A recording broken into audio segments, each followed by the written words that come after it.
Hello everyone, Eric Watson here, freelance writer, player of games, writer of boards, recorder of videos, and a tabletop role-playing aficionado. Welcome to the Thursday edition of my bi-weekly behind-the-scenes DM-only live stream, Crafting the Deep, which I build right in prayer for our next session of Call from the Deep. If you're playing characters Gottwald, Mock, Salvador, Twirl, this stream is not meant for you. It'll be full of spoilers, which I know you all love. We stream our D&D sessions live on YouTube every Friday. You can join our official Discord server with invite link in the description below. If you'd like to support the channel, please check out patreon.com/RogueWatson for our campaign. We use Roll20 for streaming.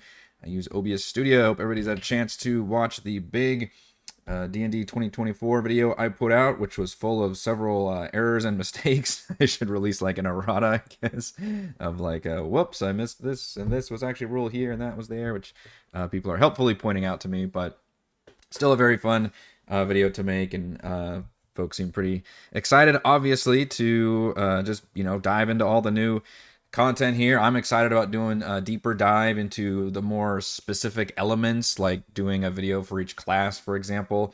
And it's just all, initial theory crafting analysis before having actually played the damn thing, because it has only just come out. Some of you, I've heard, are already switching to the new stuff, which I think is a bold choice, considering only one side of the table. Well, I guess that's not true, right? We have exhaustion, we have surprise, so I guess there are some things that kind of balance things for both sides. But I'm very curious to see, especially with the monster manual, if the monsters themselves have actually changed. So I would personally not want to run anything in 2024 until I get the entire set collection complete and unlock that set bonus of having all the full rules in place, which I think is not going to be until early next year, but timing-wise, should work pretty well for this campaign. Oh, excellent transition, Eric. I know, because I don't think we're going to be ending Call from the Deep probably until, gosh, I don't know, maybe early next year, I think. We're in the last third of it. We're on session 40-something, I believe. So I think we're timing out pretty well, where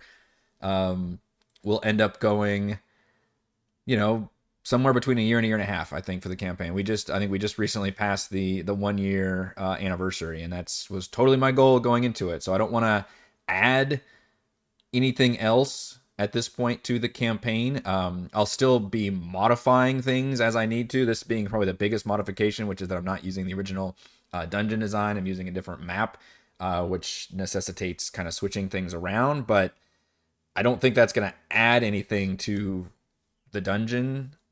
Perhaps, maybe I'm turning it into a little more of a potential social situation rather than just an exploratory dungeon crawl. And then technically the whole going to the elemental plane of water is from the book, so that's not what I consider adding from outside of the book. And then we've got Purple Rocks and Ascarl coming up for the finale. And I know we're still talking about Tentrix's floating layer. At this point, I'm getting worried that I'm spending too much time on this area before the party has even stepped foot in it. Something forest for the trees, because I might be analyzing details too much without taking a step back into the big picture and going back to like, okay, what do we think the players are going to do in this situation or that situation?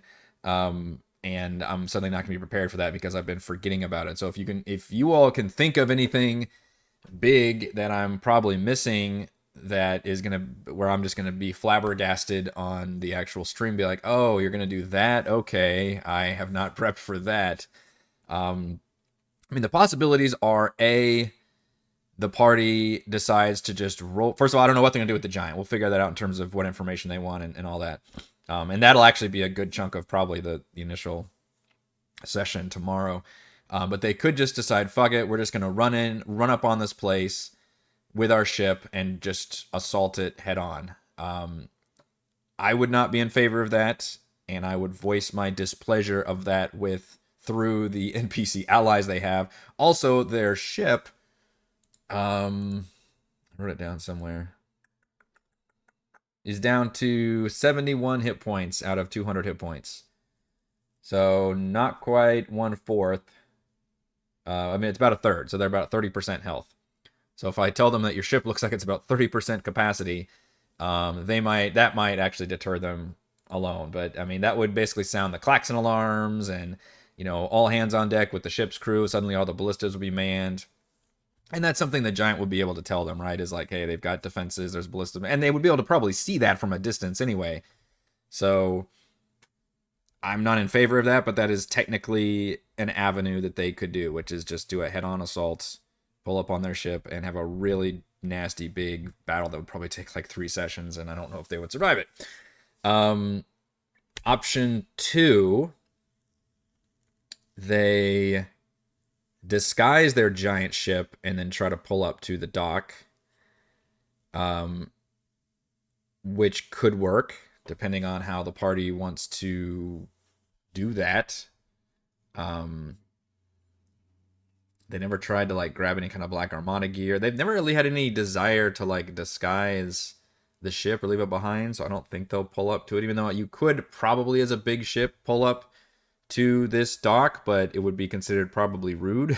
I think people generally leave their ships in the harbor and just pull up with their little boats to and fro as you need, because otherwise things would get real crowded if people start pulling up with their giant actual ships to here, which the Giant might also be able to tell them that.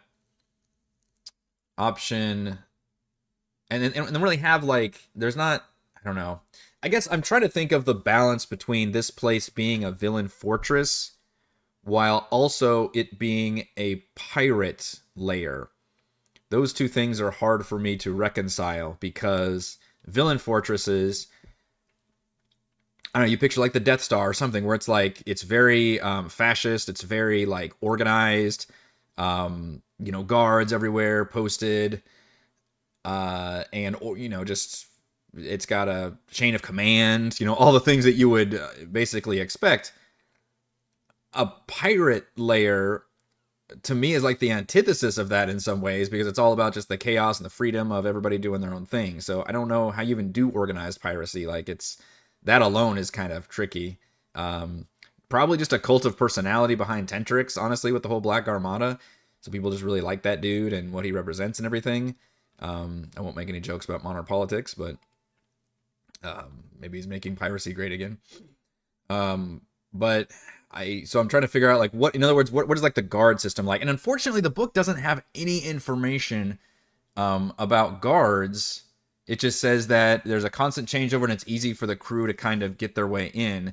And like the opening room is the just middle central part of the area. So I really find that it's kind of lacking in terms of how the party gets into this area. I guess it's to be assumed that like as soon as you make it through Driftwood Docks, maybe you're here already. And then if you fought your way through Driftwood Docks, then everybody's already aggroed to you here, which to me is kind of dissatisfying. So I've created a gap between Driftwood Docks and this location to give the party a chance to short rest, a chance to plan and decide what to do for the next area, which is a DM. I really like stepping back and just having the players have to spend some time making plans, even though those plans are often ridiculous and crazy and often stop halfway through what plans should stop, but I still like that concept. I think players like that concept too. They like the idea of like, okay, here we've got, it's the heist thing, right? Like we've got our area and we know generally what we need to do, and here's what we can tell from here. So I want to give them that chance between the big battles that we've just had, at Driftwood Docks and then Desecratus pirate ship fight, and this area, which I'm hoping we can be more of a heist or social situation. So unfortunately, I'm having to come up with a lot of the guard rules and systems and figure out like, there shouldn't be like a lot of bureaucracy, I think, here, but clearly they have to also be somewhat organized in terms of there's only so many rooms and so many ship crews are going to be docking at any one time. So that's the kind of stuff that I need to figure out, because it's the kind of information that the party's probably going to want to know. From what you've said, Tentrix's fort has a subtle security bar where they fought past in Driftwood. Oh, so, yeah, bar what they fought past in Driftwood. Like, does it mention lookouts at all?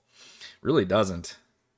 Well, I take that back. I think there's one person at the very top where they mentioned there's like a crow's nest type situation. It might not be mentioned until the last section.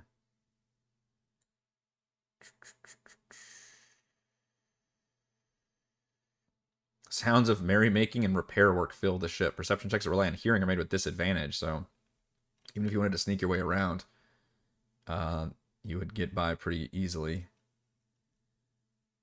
Yeah, there's a stairs and a hole. There's nothing. So let's skip down. I swear it talked about a... Yeah, there's a crow's nest, T20.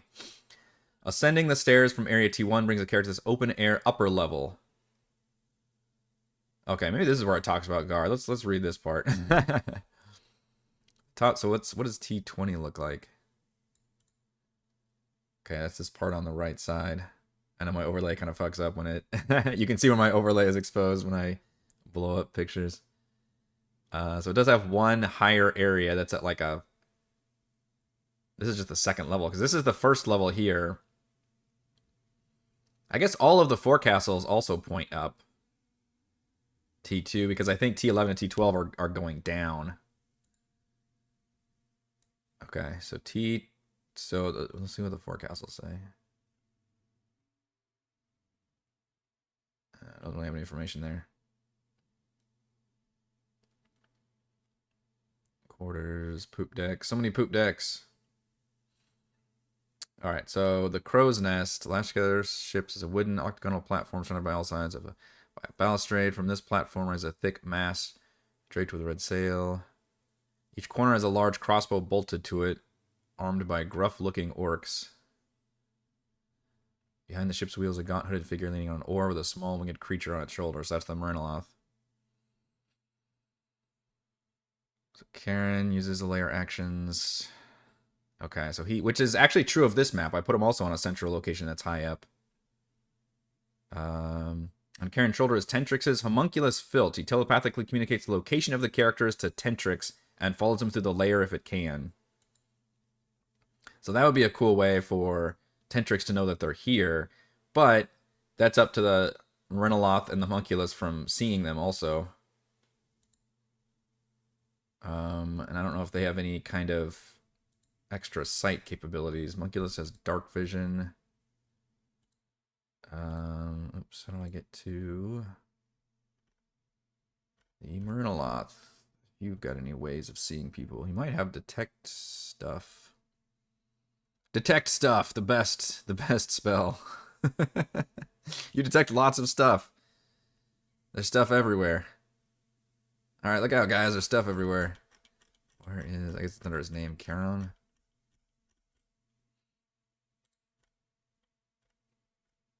Karen with a K. J-K... Where the fuck is this character? Oh, Lord, I'm not finding it. Let's just go to where the map is. So put you on the map. There you are. What are you on the map? Okay, you're under as Myrniloth. Fine. I couldn't find you before. Myrniloth has blind sight out to 60 feet. Me and Demnick's going to get another argument about blind sight. Detect magic at will is pretty interesting. That detect magic would definitely detect people with any kind of magical illusions would be walking around, but I believe only has a range of 30 feet. Right? So pretty limited way of using that as any kind of guard. So detect magic would absolutely detect... I'm just thinking like if Mac was using disguise self or something specifically, like literally a magical disguise. Detect magic would see that, but 30 feet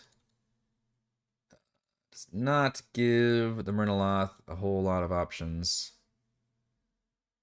Basically, although if they manage to walk, we're having to triangulate a bit. Is it 30 feet in a radius? Because this person's going to be 20 feet up.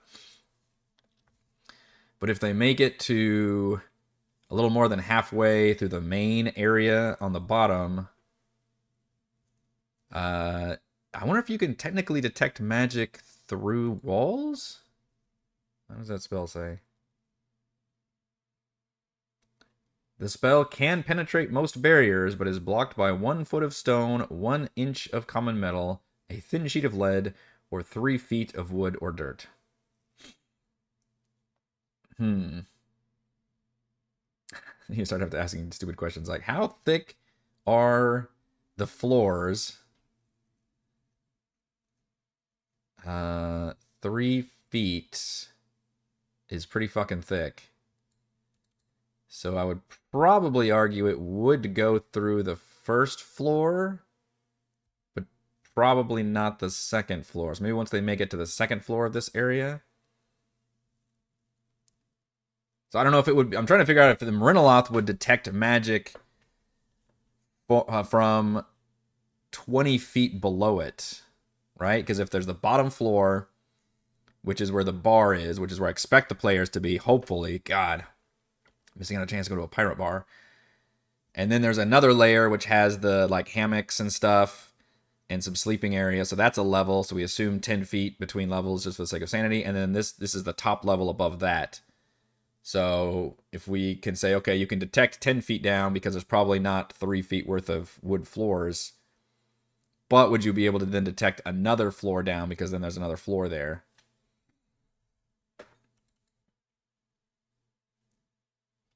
That gets interesting. Teleport as an action. Also at will, dispel magic, gust of wind, and charm person. What I like is that none of these are necessarily combat spells, so maybe it's part of its pact as like it would help defend the ship, but it's not actually going to attack anybody. And technically, Fear Gaze, also an ability, it's not an attack. Murderlock's not that strong, by the way. You can take it out pretty easily. Only average of 40 hit points. Although he is named, so I probably should give him more hit points. What's 9 times 8 is 72? Is that right? It's been a while since I've been in school. 9 times 9 is 81. Yeah, 72. So I could give him maybe like 70 hit points. Let's do that. Almost double.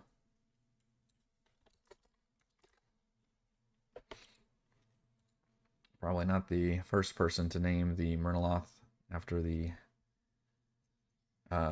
ferryman for the River of Death.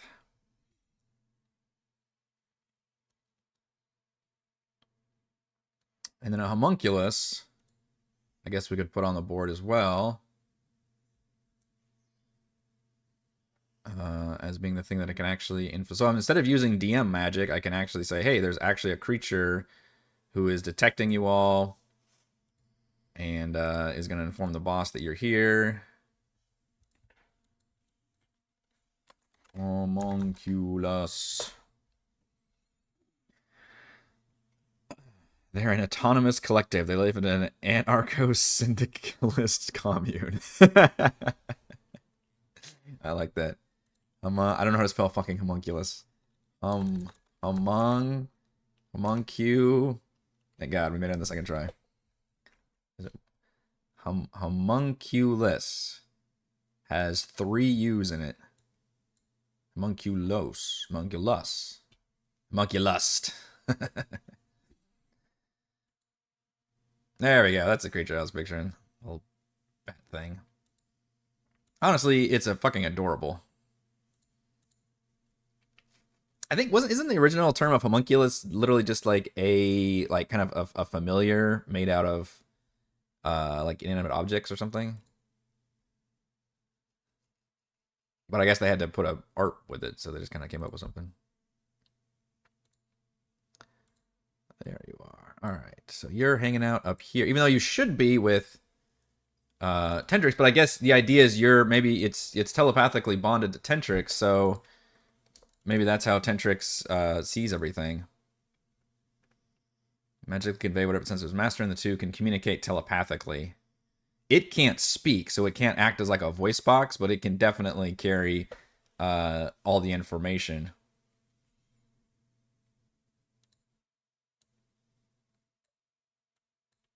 So it's still up there. What else does it say? Weapons. So interestingly, in the original written version of Call from the Deep, these aren't ballista, they are Scorpios, which are like smaller, that have slightly worse stats. +5 to hit and only do 2d10 piercing damage to hit. But they only require 2 actions to load and fire. So it might not be a bad idea to switch to that because I have fewer people here than in Driftwood Docks. So it might make more sense to actually switch those to the Scorpios. Even though we're probably not even going to see them because they're all designed and mounted to be pointed outside of the base. Like, in fact, you can see the visualization right here.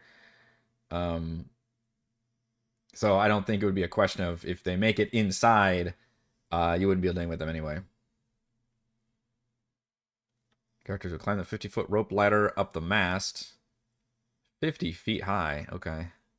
It's a lot higher than what the highest point is here. Come to a small lookout spot, and the lookout is Blug, a goblin with eyes of the eagle. Blug would rather become the slave of the characters than die on begs for mercy if threatened. I think I've read that before.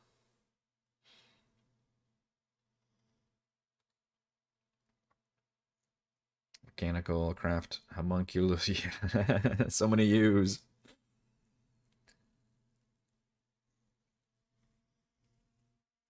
I don't think we've ever had an actual homunculus. People don't usually use familiars too much either. I mean, Sabra's technically got a familiar, but she doesn't really use it that much. Also doesn't really use her zombies much. I feel like once she got to a certain level, like 4th level, she just got to like all these high-powered spells. She's like, nope, I'm just basically a sorcerer now. Does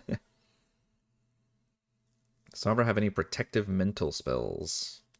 I don't know. You know, I gave them like sort of an equivalent of a ring of mind shielding, although it was a little bit modified, and nobody used it. So I gave them that option. Murloth has layer actions. But was its layer? Maybe it could affect them regardless of range. It is its layer. It specifically does say in the adventure that the Murloth is its layer, and it says that you can use layer actions and regional effects in the layer's defense, but does not fight. But I think we looked them up, and I don't think too many of them are actually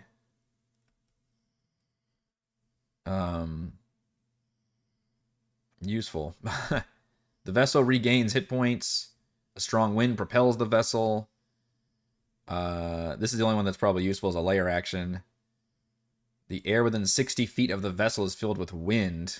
The area is difficult terrain, and when a medium or smaller creature flies in the area starts to turn flying, there must use DC or 7 be knocked prone. So basically it can, I guess if the players end up using flight to their advantage, which the only thing I can think of is cheese, then the Murloth can activate that to like ground everybody.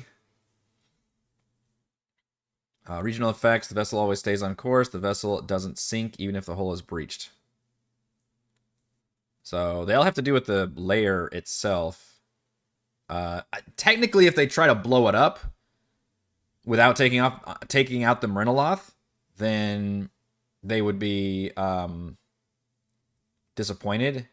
But I, as the DM, would also be disappointed to do. That feels like such a shitty thing to do. Also, if they had no idea about Murloths or anything about the relationship, they're like, "Oh, let's set up all the smoke," and they like do all these things to like set off the smoke powder destruction, and they see it blow up, and then they just see it like Terminator style, like it's just fucking comes right out of the smoke, and they're like, "Fuck, what happened? Like we didn't damage it at all." Or I guess it does damage, but A, it doesn't sink, and B, it can be repaired with layer action. So very quickly, it just starts mending itself together. And they'd be like, "Oh, we should have fucking killed that guy." And I would make it pretty obvious that Murloth's doing that, I guess, at that point. But that does seem kind of lame, too. They do all that, and then it's like, "Oh, but you guys forgot about this other creature that you had no idea was... They might not even be up here." Which, speaking of which, I still have to do dynamic lighting on this map. I haven't done that yet. This map is so freaking big. But I don't think it needs nearly as much lighting also, because it's basically just these 3 ships is the only thing up here on this top layer. The layer of the layer. This is... I guess this is an opening, isn't it? Yeah. Because this is where the top third of us... That's just a... Not even a door, it's just open. And... This part's kind of open, but... Should probably be a one-way. And... I guess that could also be a one-way. Since it's a wall...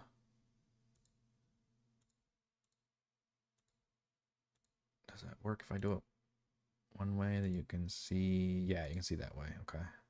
So that's like the lower path. So we've got that one. We've got this ship over here, which is not connected. I do it like that. Let's create a V. V going up. Oh, that's shit. That's not a one way anymore. I really need the players to get here and me figure out how they're gonna enter this place, because then we'll be able to do some proper responses to that. But this whole, we've had like 2 weeks now, I think, of talking about this area without actually knowing anything about how the players are gonna approach it. Which is a tricky way to prep for any area. For any area that's this open and has this many possibilities. Like, they can literally enter from any side of this dungeon, including the top somehow, if they have a way to do that. I guess I need to look at their fucking spells again and see like what options are here, what they have at the table. I guess these are all, I should have made this. Okay, I should have made this all one way. Going that way. There we go. Because you're higher up, so you should be able to see there. This is inside the forecastle, so that's fine. But these ships are so confusing.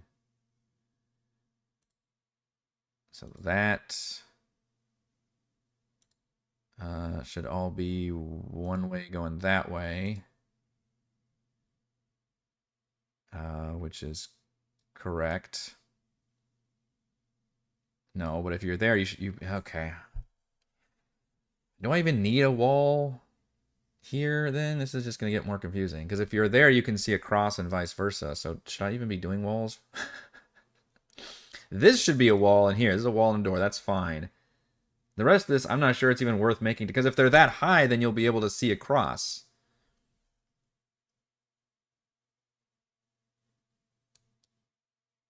To all these things. So I don't know if dynamic lighting would actually block anything from up here.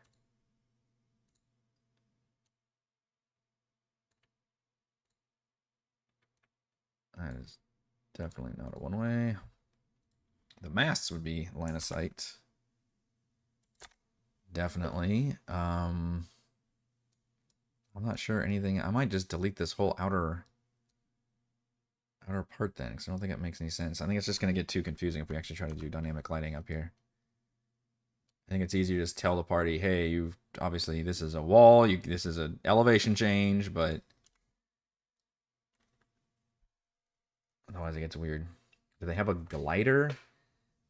That's a good question. Did they get that fucking glider from way back when? I can't even remember that, James. God. Either Mac or Savra would have it. I think they used it to escape.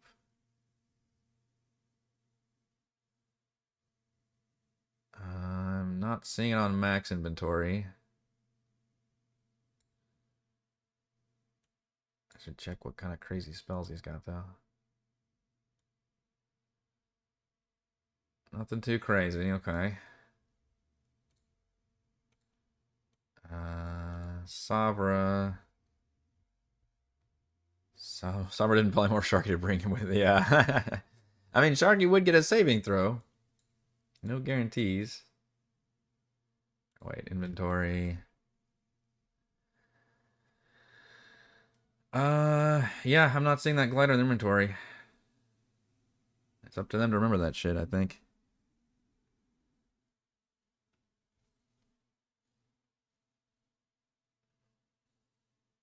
She does have the breathing stones in there. And spells wise, it's all damage. All damage all the time. Although she can thunderstep her way into the ship, but that's like The least stealthy method of teleporting. With a thunderous boom. I guess it's the space you left, so the thunder can be heard from up to 300 feet away from the space you left. So you may be like, oh, it's clear skies. We heard like a thunderclap.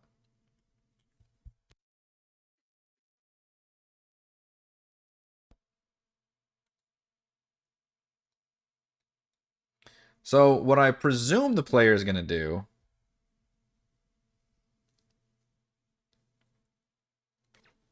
is get some information. They're going to hassle the giant, which I will probably work with them on. He's a brute. He worships Tentrix because of a cult of personality, but the party's done a pretty good job of just beating him, basically, getting him to this point. And clearly he doesn't want to be a chicken. We could have some fun with that. What I'm going to presume the party's going to do is kind of what they did with Driftwood Docks, honestly, which is take their folding boat and stealthily approach this place. Or even maybe disguise, just park their ship far enough. I'm trying to create a situation where, like, look, you couldn't anchor your ship behind in Driftwood Docks. I was kind of forcing them to go through that area. But I will let you do it here, but you're on a bit of a time crunch, because if anybody looks over and sees that you're not really flying any flags or something, you will probably be investigated. But this also isn't some kind of evil empire where they're running, like, constant fucking patrols and stuff. It's just like, hey, what's that over there? And then they would just eventually somebody would probably go check out the ship. God, what if they try to, like, recruit the giant to, like, take them here too, like, do all kinds of shenanigans? I'd be willing to hear it out. I don't want to go too far fetched in terms of the giant's not gonna, like, completely betray Tentrix, at least initially. It's just funny the way the party hates on some helpful NPCs and then immediately wants to ally with NPCs who would otherwise be, like, attacking or killing them, and it's can be hard to predict that sometimes. Very, very challenging, but also, I guess, fun in a way. So if they arrive on their folding boat, they'll have all kinds of options they can land on and approach from there. I am going to say that Frostbeard is probably going to be very limited. Because he's like the only pirate lord who's not really here. Because he's large and this place does not accommodate him. So he stays at Driftwood Docks. And the few times he's probably met with Tentrix, he's basically had to stay outside and meet with him. Or maybe it's been, like, just ship to ship, basically coming and going. So he probably doesn't know, but he only knows based on what his own crew have said, because his crew is given a chance to basically go and, take breaks there and stuff. So maybe they can mention some things. Maybe the important information that they would probably get is that Tentrix's private ship is the largest and grandest, which I would let the party identify as this ship in the north. By the way, if you find this ship at Seafoot Games, I actually flipped it, like turned it around, I guess, or mirrored it, whatever it is, so that it's kind of backwards. So if you're just looking at that map, nothing I say is going to make sense, because I literally flipped it around to where it looks like the main entrance now is basically at the south instead of the north side. So the big ship that's kind of going diagonally at the edge is in the northeast corner, and that's where Tentrix's main lair is. I don't know where he actually sleeps, because it's just kind of his office building. I don't know if he has... Yeah, I don't know where his private quarters is. Maybe he's got a hammock or something in here that he sleeps on. I don't know. I don't know. In the weeds, we have to be like, I don't know where the bathrooms are or anything, but whatever. Who cares? He doesn't have a place. We do need to probably adjust his stat block, just because the party's pretty higher level now. But if they have that information, they may know immediately, okay, here's our heist situation. And they could even pull up here, but this would be the most heightened security area to pull up to. In fact, it would probably have signage that says, like, private docks by Tentrix's invitation only or something. And they at that point they would probably have to deal with actual guards like pointing these ballista or Scorpios, where we go with, down at them, and possibly getting in an altercation immediately. So I would probably have that dock area up here be more well guarded and more private, and then they would just tell them, hey, you need to go around to a different area. And most notably, the main docking area would be down at the southeastern side, where they would not be fired upon, assuming they're not doing anything too stupid. And the thing is, I don't know how recognizable. We know that Tentrix is sent off like. Well, I mean, they would be recognizable. Like, I don't know how the average crew. Yeah, I mean, he's probably got wanted posters. So I'm going to say that they're very recognizable at this point. They're probably wanted. They're infamous. So they would have to go to extra lengths to disguise themselves to make it through here. They can't just show up and rely on the fact that they're just showing up to this villainous base. Like, they would have to go the extra mile and do something. We know that Ray loves to do this. We've seen it before at Sunblight, where he can disguise himself even as one of the villains and just, hello, fellow villains, how do you do? He can do that. So I guess what we really need to figure out is, do the other party members even have the capability of disguising, or is it just a question of like, oh, well, I'm going to pull my hood up and try to like be quiet and stuff? Because I don't know how much that would fly. Savra would probably get away with it as a lizard folk, although as a wizard, she's also probably looks a lot different than the average lizard folk. Gottwald would be able to get away with it, although he's not going to be in this session coming up because as a Minotaur, they've got Minotaurs here. Toro, Max got the disguise self, so I guess Toro's the one that's probably at the main disadvantage, because a Kenku would be very noticeable if he doesn't have a way of disguising himself. Which, I mean, disguise kit could work.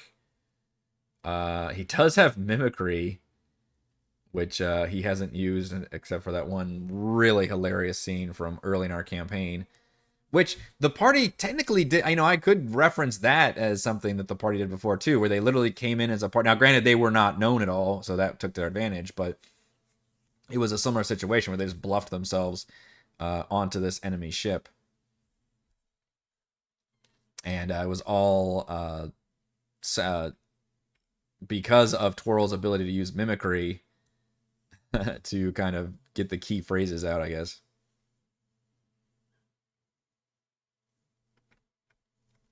But they would need some kind of clever way of disguising. Now, you could argue they could pull the Chewbacca method and, like, okay, one of them is going to be the prisoner.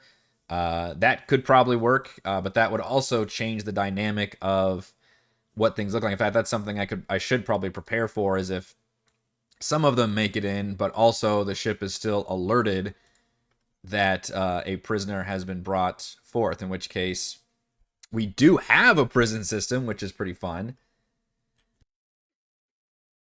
Because these guys kidnap people. In fact, I have 2 different prison places. I figure that one is for actual, like, real prisoners they've taken elsewhere, and then one is kind of like a drunk tank for any pirate that's just gone too far and just needs to be put in a cell, basically, to sleep it off. So that area is actually near the bar. Although it's not accessible directly from the bar. You have to go around to kind of the private dock area that Tentrix is at. And then the other actual prison area is on the 2nd floor of Powder's workshop, which is where Sambalay is kept. So if they have somebody who's a prisoner, that would actually be fabulous. Clearly, they would have runners leaving. Tentrix would be alerted pretty quickly, and then the person would be escorted, or maybe they would even let the quote-unquote party members escort that person to the prison, which would be amazing, because they get to see that Sambalay is in there and I could show off the prison system. This would be fantastic if they did this, so I'm prepared for that. The way they get to the 2nd floor, what's the easiest way? Probably, I guess it depends on how close. If they make it just literally to the ramparts, don't even enter anywhere, then they could go in the main entrance and go up to the 2nd floor via these stairs, and that ends up going to the 2nd floor of the bar ship, the Jolly Roger, and then there's, I guess we can actually look at that map. Yeah, and that's what actually leads to the prison up here. That's probably the only, or if you're in the bar already, So you either go that way, or if you're already in the bar, you've gone in that entrance, then you go upstairs in the bar, enter this awkward, like, sleeping area. It's a weird place. You don't have a sleeping area in a thoroughfare, but unless these aren't supposed to be hammocks, maybe I could move those. I don't know. Maybe it's a bunch of laundry that's airing out. But then the door outside leads to the kind of the balcony rampart area that then leads to the prison system, which I'm using Drowned Wolfgar as the warden, who is like a Kraken pre-stat block, I believe. Just a creepy guy. I don't know if he has much. Let's see. Does he actually have information on his?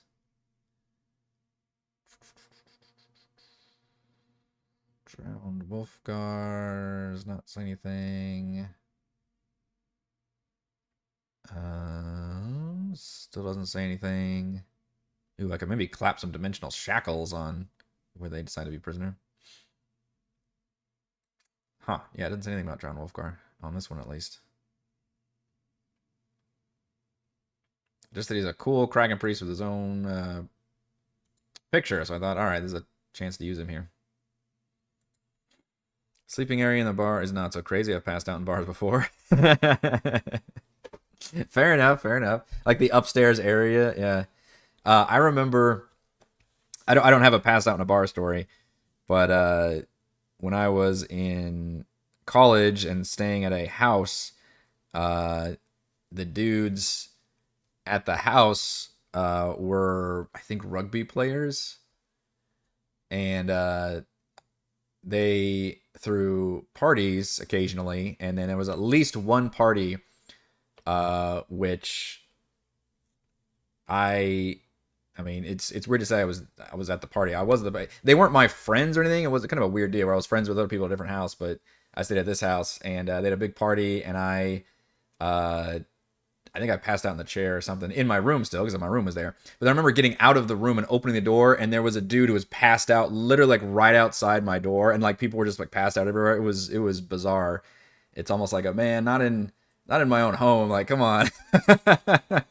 Like, how fucking awkward. It's so awkward to be like the next day. But I remember like literally opening the door and like practically like just hitting this dude with the door. Like, man, people just passed out on the floor around the house. Good party, good times. Oh, to be what, 20 again? 21? I mean, of course I was 21. Legal drinking age in Texas. Tentrix's personal quarters, complete with rotating heart. Slept under a pool table with a beanbag as a blanket on New Year's. Nice. Nice. With a bean, I would probably use the beanbag as a pillow, but I could definitely see why I'd need a blanket, perhaps. Under the pool table is not a bad move. Although it would be kind of a rude awakening. That sound of the breaking, it's fucking loud. I do hope we get a chance to use Sambalay again. I think that'd be fun. I'm looking forward to that. I mean, I hope we get to use this place, is what I'm trying to say. Like, I do want the players to heist it and take advantage of the situation, but I do have a lot of fun areas planned in here that's not just getting to the boss as soon as possible. And maybe they can set things up where, to their advantage. For example, setting up all these smoke powder bombs in this area to cause a huge distraction. Taking out the Myrniloth would cause the floating layer to suddenly, like, maybe start drifting towards a ship or something crazy. Like, they would basically lose control of the entire floating fortress. Starting a bar fight could, well, that's actually probably a pretty normal thing that happens quite a bit. They could release this ogre zombie. This ogre zombie is like chained up in a corner near the bar, and acts as kind of like the bouncer, I guess. So that would be fun shenanigans to do. Obviously, freeing Sambalay would probably not matter. I don't even know what is Sambalay's stat block. He's probably a spy, but he doesn't have any weapons. He's more of a lover than a fighter. Oh, man. Actually, he's not even... Or is that the spy stat block? I don't think it's even a spy stat block. He's like a low-level wizard. Really? Sambalai's a fucking wizard? Well, maybe he is more useful than if he's unarmed. Magic Mouth is one of his spells. I guess it's probably because he cast that on the Sinister Secret of Saltmarsh level. God, he's got fucking Scorching Ray and Charm Person. Come on, Sambalai, you didn't try to charm. He's got a duct tape over his mouth. That'd be the easiest way to tie up a wizard. Almost everything requires verbal components, right? But shit, he's got Magic Missile, Scorching Ray, like, yeah, he could actually be a useful ally. And then they could add him to the crew. Good old Sambalai. My terrible French accent. All right, let's analyze good old Tentrix, who I believe is a modified Kraken Priest. So I think if Drowned Wolfguard is probably the original Kraken Priest, the OG Kraken Priest stat block, which has the Thunderous Touch, Voice the Kraken, and a few spell castings once per day, Call Lightning, Everett's Black Tentacles, an average of 75 hit points. Tentrix has an average of 90 hit points, AC of 15, better saving throws, skills, still has damage resistance, although it adds cold damage resistance. More spell casting capabilities, Call Lightning, Hunger of Hadar, Phantasmal Killer. Also has Counterspell. It's pretty powerful. So he's actually a spell casting boss is what I'm seeing right here. Spell save DC 15 plus 7 to hit with spell attacks. So he is mostly a spellcaster, although his only at-will cantrip to be useful in combat is Command. Could be fun. And as a legendary action, he can just cast a spell.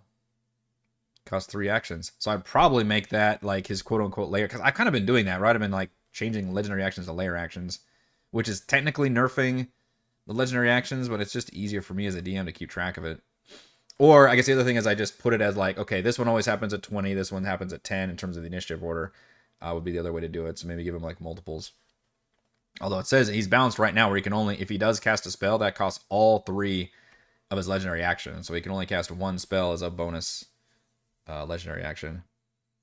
He does have like Thunderstep though. It costs 2 actions.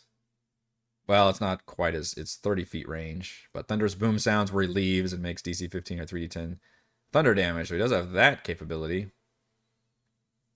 I might change that to maybe a reaction or a bonus action, which would be kind of broken because I don't think Thunderstep is either one of those. Otherwise, he's got his Thunderous Touch attacks or Thunderbolt attack. Oh, okay. So we just got straight up long-range lightning damage. Lightning and thunder damage. You can just shoot lightning bolts out of his eyes and thunderbolts out of his arse. Should he only have a +5 to Thunderbolt, though? Also, Thunderbolt... Wait, reach 60. That's weird. Shouldn't this be a range attack? I might have to change that to a +7 and make it a range attack, then. This must be an original stat block, then, because I don't think the Kraken Priest has all this. There's a Kraken Priest in Volos, Mordenkainen's, and an original one in Ghost of Saltmarsh. Let's see what the differences are. Thank you. I know you'd get that reference, Demnix. Oldie but a goodie. Yes, the original Kraken Priest is basically what Drowned Wolfgar is. Voice of Kraken, Thunderous Touch, Call Lightning, Everett's, and all that. Okay. Does the Volos one change that at all? Probably not.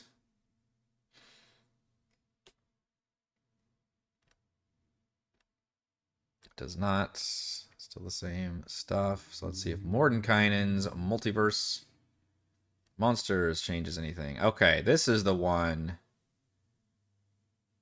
that adds Thunderbolt. So they decided like, oh wait, this spellcaster probably needs like a go-to range attack. Yeah, interesting. Well, it is. Okay, so it's classified here as a ranged spell attack. But I reached that. This has got to be a typo, right? You can't. I don't actually have the book Mordenkainen's also in multiverse. But reach is only for melee, right? Otherwise, it's a ranged weapon. Or am I having a brain fart here? If it's range, then it would just list a range. Reach is specifically like how far your melee can go. If it's reach 60, he can use melee without. You can use it in melee without disadvantage. That's true, but he's also got Thunderous Touch as a melee attack, which is more powerful. Huh. Whips are... Well, yeah, I know that there are melee things that have reach. I don't know. I just assumed this would be a range attack. Thunderbolt. So I guess you're actually like... What is the visual here? You're creating a long line of lightning from your hand that can hit anybody up to 60 feet. Perhaps. But yeah, Tentrix is stronger. I think Drowned Wolfgar's AC is wrong, too. Does the original Kraken Priest only have an AC of 10? Holy shit, it does. Okay, never mind. Well, the upgraded one from Mordenkainen's has 15. I guess we gotta leave him at 10, though.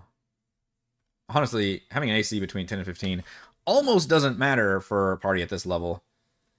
The only thing that starts mattering is if you have an AC between, like, 15 and 25.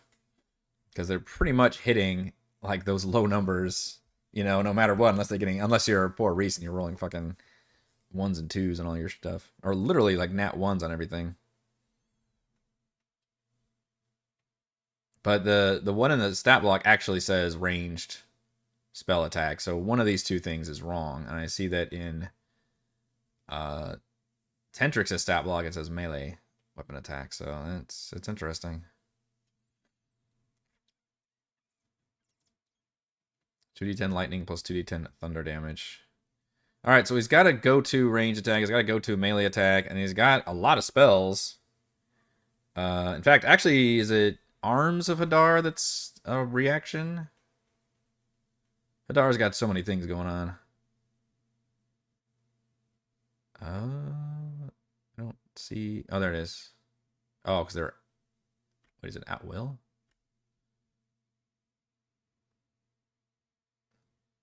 Arms of Hadar 3-day each. Okay, that's just also not saying anything on that one. Nope, this is an action. Okay. Which one am I thinking of that has the tentacles that like explode out of you when you're attacked? Or maybe I guess this is that one. I thought there was one that was a reaction. You invoke the power of Hadar, the Dark Hunger. Tendrils of Dark Energy erupt from you and batter all creatures within 10 feet of you. Okay, I guess that's the one I was picturing. Each creature in the area must make a strength saving throw. On a failed save, a target takes 2d6 to card. Wouldn't this be better as a reaction, though? Come on. Like, whenever you hit somebody, like, tentacles, like, explode out of you and batter you. It's one way to keep the boss... Basically, to make the boss more exciting, you gotta free up the actions a little bit, right? Like, he's got so many different things he can do as an action, but you can only do one fucking thing. So, what am I doing? Am I doing 2 Thunderbolts? Opening up with a Call Lightning or Black Tentacles or Hunger of Hadar. All of those are good, but I believe they're all concentration. In fact, I don't know what's better, Hunger of Hadar or Everett's Black Tentacles. So Black Tentacles is a 20-foot square, so it's a lot smaller. I believe that's the one that has a chance to restrain you. Enters the area for the first time or start its turn there. I wonder if they fixed it. I think they need to fix it. Here's my pet peeve and my rant. I do not like spells that nothing fucking happens when you cast them. Like, visually they happen, but mechanically nothing fucking happens until it's somebody's turn and they start there. That is super underwhelming to me, both as a player and a DM. Like, they're like, all right, I'm going to cast this big spell, and I describe all the stuff happening. Like, okay, and then nothing actually happens until we get to it later on when it's the turn. Like, I don't know if those... Do you guys agree with me, disagree? Like, I get why they're balanced that way, but it just seems super underwhelming. I'm going to flip real quick. Let's look at Everett's. Is Everett's Black Tentacles in the new book? Let's see if that's set up the same way. Because there's a few spells that do that, and it just Seems lame. Each creature in the area makes a strength saving throw. Yes! They fixed it. They fucking fixed it in the new book. Man, I should have added this to my thing. I did not look at these spells. I looked at a lot of spells, the ones that I had in my mind, and I'm like, these need fixing, but I didn't think about this one little pet peeve that I had. This would have been number 34. Spells, how would I succinctly describe that? Spells that don't affect anything until it's the affected victim's like turns. Annoy the shit out of me, right? Yeah, Moonbeam. Please tune in later to see if it actually hurting the undead. Right. It's so weird, right? I hated the timing of it.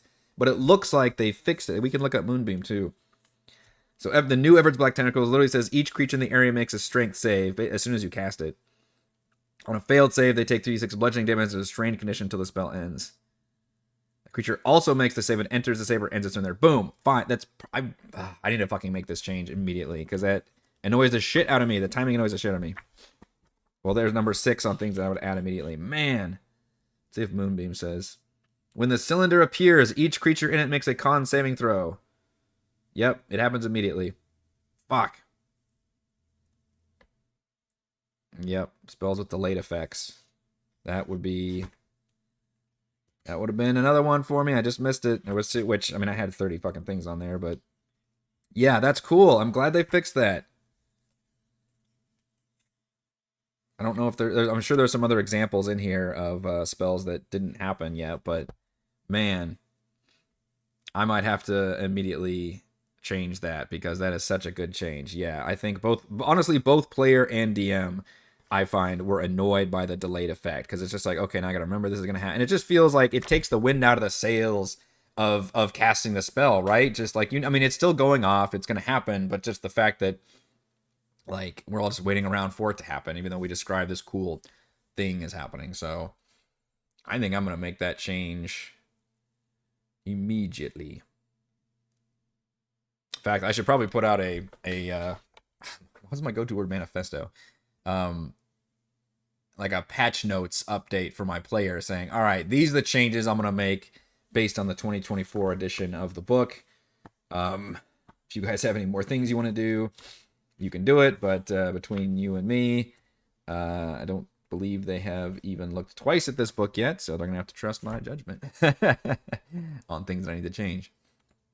So Tentrix is actually looking like a pretty good stat block. I'll probably just need to try to figure out what the best use of his legendary action and his like action economy is going to be, just to get the most out of him, and also probably at least double his hit points. What is he? Or what's his? I mean, this is a major boss. Let's see, 12 times 8 plus 36 is 132 hit points. That's it. That can't be right. 12 times 8 is 96 plus 36, 132. And you have 90 as your average? Damn. Okay, well, that's... I don't think I can give any less than 150 hit points, so that's kind of crazy. Right? He's got to have at least 150. The fucking slot over here has got 130. Like, it's like the henchman. Man. But yeah, well, a lot of this hinges, what am I trying to say? Is going to be affected by what the party does next session. So we've got all our concepts and ideas. I'm sure they'll have a concept of a plan. And then once they arrive and start exploring the space, then we'll be able to do, hopefully, some more, I don't know, worthy prep work. I mean, this has been important stuff we've been doing, but like, once we figure out the method they're going to get here at, and we'll be able to prep some more next week. And then also, I think next week, probably start getting ahead again, really. Like, this is a big area, but we are, pretty well set in here in terms of what we're going to try to do. I'll need to do a lot of note work that's not involved on the map itself, in terms of, like, describing rooms and stuff. But I think we might be able to start getting a little bit ahead, start figuring out what to do with the Merid conch situation, because that whole thing, I think, will stem out of here as well. And then start looking into Purple Rocks and Escarl as we go into the holiday season. All right, that's going to do it for this crafting The Deep. If you are signed up for our patron game tonight, then obviously I will see you tonight. Otherwise, the rest of you, I will see you tomorrow for our D&D sessions. Thank you as always to the patrons. Shout out to Platinum patrons. Joe, Will, Thomas, Stan, Brandon, Xendercider, Eclectic, Roleplay Roll, Christopher, Corey, Big Nut, John F., John L., Nathan, Kemp, Chris, Counselor, Andrew, The Reldrun, Stephanie, Patrick, Jason, Ismail, Amit, Lumpy, Spud, Sharni, Warden, Harold, Udimo, NLC, Jamie, Reese, Tom, AJ, and they're eating the dogs, and gold patrons, RPG, Papercrafts, Pretty Boy, and Yuma, Deliza Lounge, Jerome, Nathan, Pax, Tortoise, Scott, Rufus, Karen, Jerry, Glenn, and Marcus. Thank you all very much for your support.